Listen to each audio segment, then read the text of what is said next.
Now, when you join the military, you need to have the expectation of deploying. You deploy a lot of different areas, but generally speaking, about 12.5 or 12.6 military members at any given point are deployed, which is approximately 1 in 8 members. Now, there's also dependents who live with people who are in the military, could be wife, kids, etc., etc.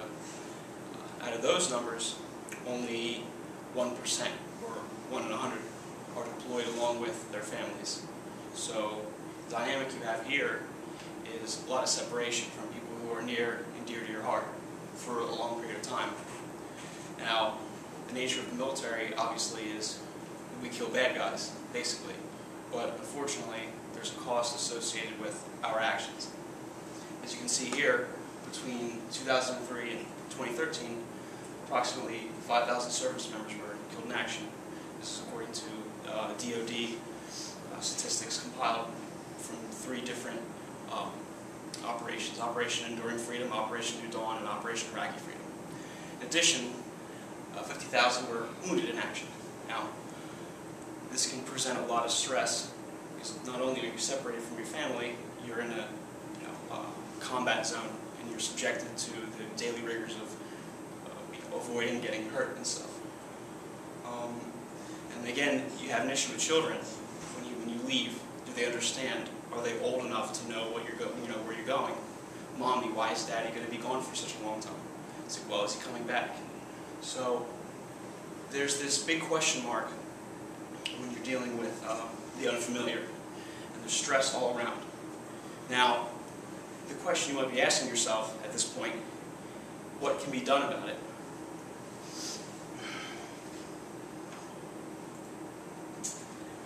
As you can see, there's a quote from General Eisenhower talking about high morale is arguably one of the biggest contributors to a successful war. One of the things that help people manage being in a deployed environment is having a slice of home, be it you communicate with your wife, kids, etc., etc. Now, this is where the USO comes into play.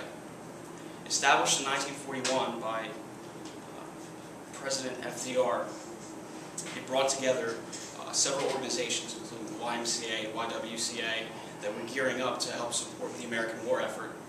And he did this so that he could synthesize everything, or as the article used, synergy to bring everything together so that way it was moving in one direction. The USO does a lot of stuff for our troops to make them feel less isolated. They make sure that there's continual contact, free internet, free use of phones. They gave out about 3 million international phone cards last year. They've also given kits for kids, and what that is, it's a deployment kit to help children understand what exactly is happening, why Daddy's going to be gone, and this is specifically tailored to help them adjust better, because although you would want to count on the military to have all of their bases covered, one of the things that they're worried about when you deploy, and I've deployed, is making sure that you have all your finances in order, making sure that you have your will written, your power of attorney, all of your I's dotted and T's crossed. So they're not necessarily concerned with this, but they do have some family organizations that help you.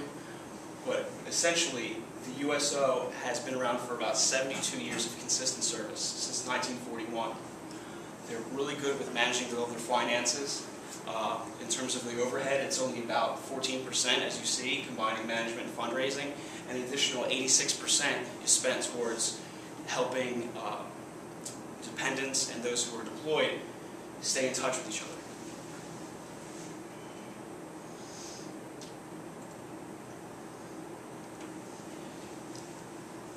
Now, all this talk with USO,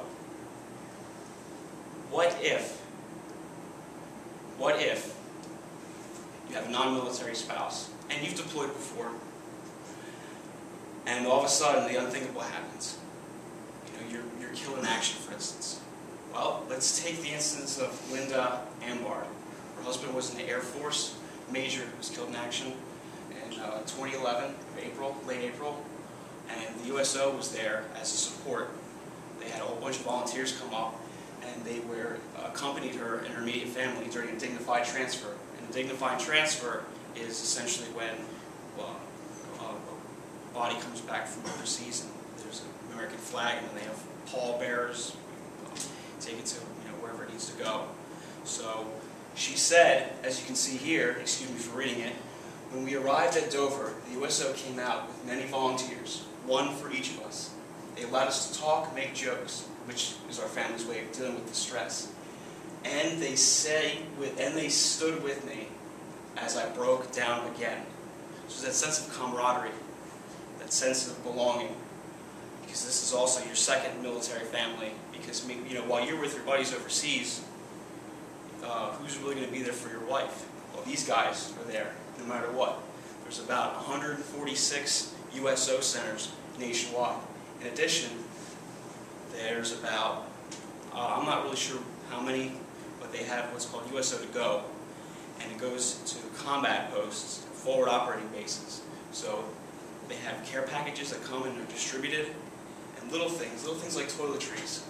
I'm going to go back real quick though. Oh, sorry.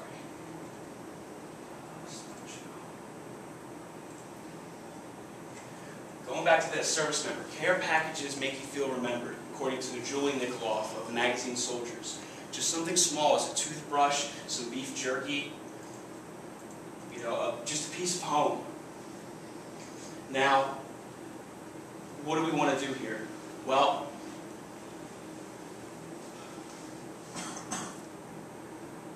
with all the work that the USO puts in making sure that our soldiers, sailors, airmen, and Marines are taken care of, the least you can do is donate a little bit of your time.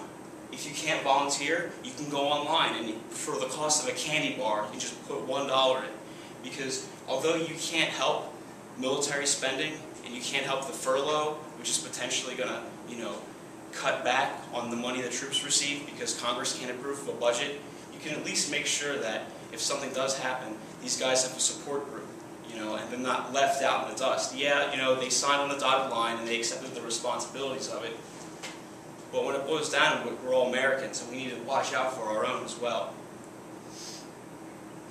And there's a local chapter here, Joseph P. Brooks. You can call him 215-365-8010. You can go on USO.org.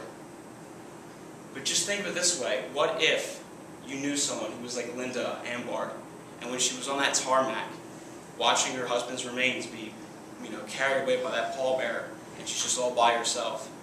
I mean, don't you think that she deserves better for standing by her husband? Thank you.